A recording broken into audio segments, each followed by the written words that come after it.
We are marking the 5th anniversary of the publication of Pope Francis's encyclical Laudato Si on the care of our common home. This encyclical is, up to this point, the signature teaching of Pope Francis. It has had far-ranging influence on the whole world. This teaching speaks to every human person. Typically, encyclicals are written to bishops, and it's the responsibility of the bishop as a teacher to instruct the faithful on the Holy Father's teachings. Pope Francis issued this encyclical, Laudato Si, to the whole world, to every human person that inhabits the earth. The encyclical is controversial. The Holy Father takes strong positions on issues related to the environment. Some have saw Laudato Si as all about climate change.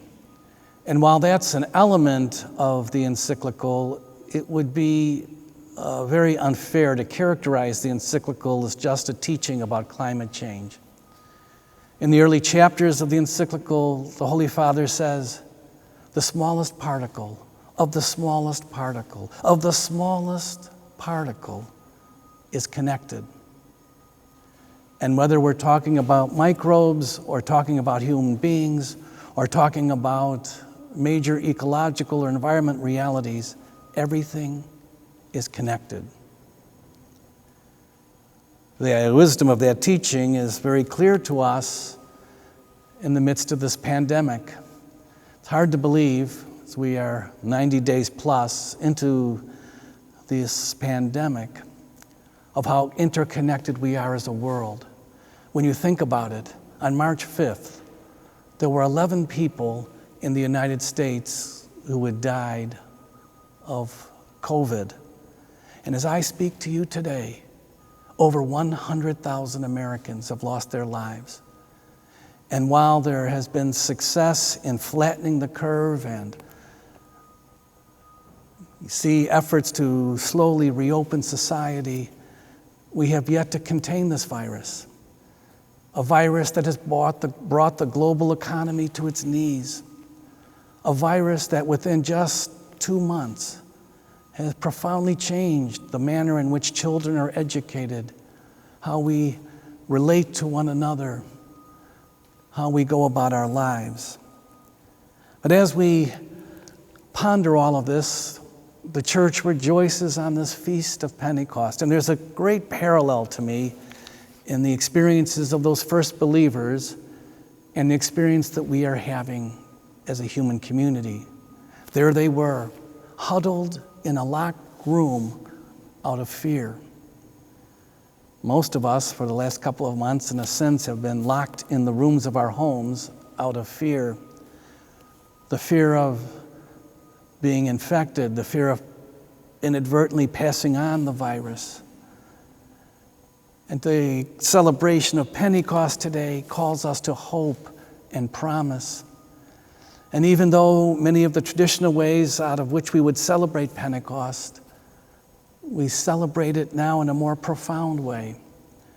And while the traditional ways of living out our faith and witnessing the love of Christ have been altered, beneath it all, now more than ever, we need to proclaim the good news of Jesus Christ. We need to allow the Spirit to give us faith, to give us hope, to give us courage. We are now in the very earliest phases of reopening, not only as a church, but as a society. I read a statement of a very prominent bishop here in the United States who suggested that when we look back on the pandemic of 2020, the easy part was the stay-in-place directives. The much harder part is beginning to navigate the course of reopening.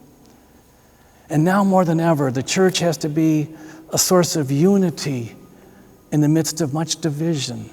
We know every day there are those who, on one hand, want to dismiss all these precautions that have to be taken as much ado about nothing. And on the other side, there are people very afraid very anxious about moving out into the world. How can we as a church embrace a countercultural virtue of patience in this Pentecost season? We have to be patient. For some, things aren't changing fast enough, and for others, it's changing too fast. How can we coexist? How can we center our lives on those things that bring us together as a human family and avoid the political divisions that separate us? How can we be motivated on a deeper level to care for one another when that will require all of us to wear masks, to observe social distancing? As we begin to celebrate public liturgies again, it'll be great, little by little, we'll be back in this beautiful church. But for the foreseeable future, the manner in which we come together will be different. Not different on the essential things, just in the manner in which we come together on a deep, profound level. Today we celebrate Jesus Christ, the risen one, whose Spirit has enlivened the church. Come, Holy Spirit, renew the face of the earth during this time of global challenges. Help us as the Holy Father has instructed us to see that all of us are connected. Whether we live in China or we live in the southern United States, whether we live in Europe or Eastern Africa, all of us are connected. All of us are deeply connected to one another in profound ways. And we see in this pandemic a virus that started in a small city in China has swept across the world. Today, as we reflect on this wonderful feast of Pentecost, we are called to new life, to new possibilities. Today, the Spirit invites us to embrace the peace of Jesus Christ, even though we might be anxious or afraid, not sure what lies ahead. But what we know today is that the Spirit will prevail. The invitation of the Lord to move into the world with courage and hope. This is a moment for the church to boldly proclaim a new way of being together. That by embracing patience, by seeing that I am my brother and sister's keeper, that I have responsibilities to protect you as you have responsibilities to protect me. We're going to figure this out. We're going to move into a new moment. We're going to be different. We're going to be changed because of this pandemic.